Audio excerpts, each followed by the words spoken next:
Aujourd'hui, Caradisiac vous propose l'essai d'une voiture 100% française très particulière, la Rumène.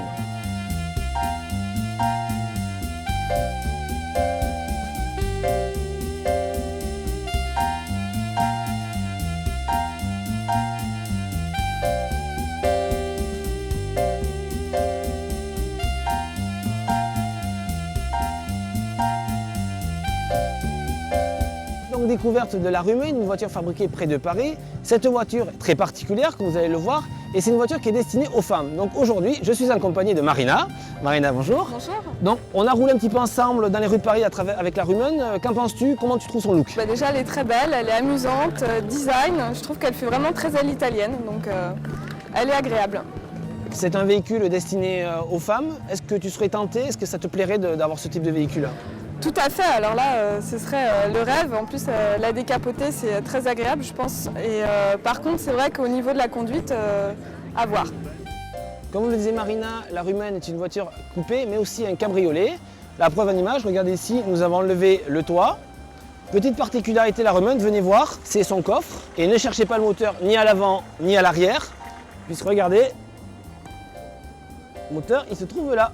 Alors comme on vous montrait tout à l'heure, la Rumène c'est une voiture qui a un look très particulier, qui se rapproche des Bugatti Atlantic par exemple, avec ses formes rondes au niveau des ailes, là également au niveau des portes. Mais ça reste une voiture, elle fonctionne avec de l'essence. On va vous montrer comment faire le plein. Attention, c'est un petit peu compliqué. Donc première étape, actionner un petit bouton qui se trouve dans l'habitacle. Deuxième étape, débloquer le capot avant. Hop, et vous voyez, le bouchon du réservoir il est là. Donc nous voici à l'intérieur de la Rumène. Première constatation, c'est une 2 places. Le conducteur et son passager. Ne cherchez pas les places arrière, il n'y en a pas. Au niveau de la planche de bord, regardez, c'est un traitement relativement luxe, haut de gamme, avec du bois sur le volant, sur la planche de bord, et de l'aluminium avec une très belle boîte de vitesse semi-automatique.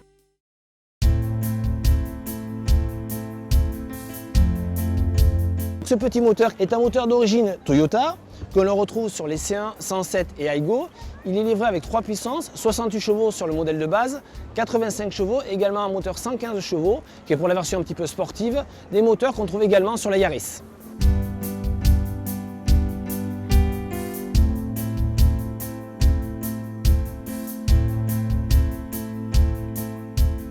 Nous avons passé une demi-journée donc à Paris avec la Rumène. Premier constat, cette voiture plaît. Beaucoup de gens nous ont posé des questions. C'est même plus flagrant que la Fiat 500.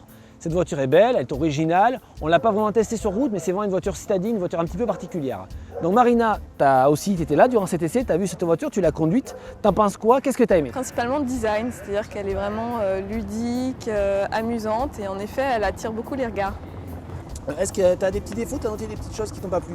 Donc ce que j'ai moins aimé, c'est plutôt le bruit à l'intérieur de l'habitacle et les amortisseurs un peu durs qui font penser plus à une voiture de sport qu'à une voiture féminine. On vous a un petit peu présenté cette Rumène. On va aborder un dernier point, c'est le prix. Donc toi, si je te dis est-ce que tu as envie de l'acheter, tu me réponds oui, plutôt non, qu'est-ce que tu me dis? Oui, complètement. Donc si je te dis maintenant elle coûte 50 000 €. C'est un investissement assez conséquent, sachant que c'est vrai que c'est une voiture pas du tout pour tous les jours, c'est vraiment une voiture plaisir, donc à réfléchir. Donc 50 000 €, c'est le ticket d'achat de la Rumène. Comme disait Marina, c'est vrai que c'est un petit peu cher, il faut réfléchir, mais quand on compare, c'est un petit peu comme un œuf de Fabergé. C'est rare, donc c'est cher.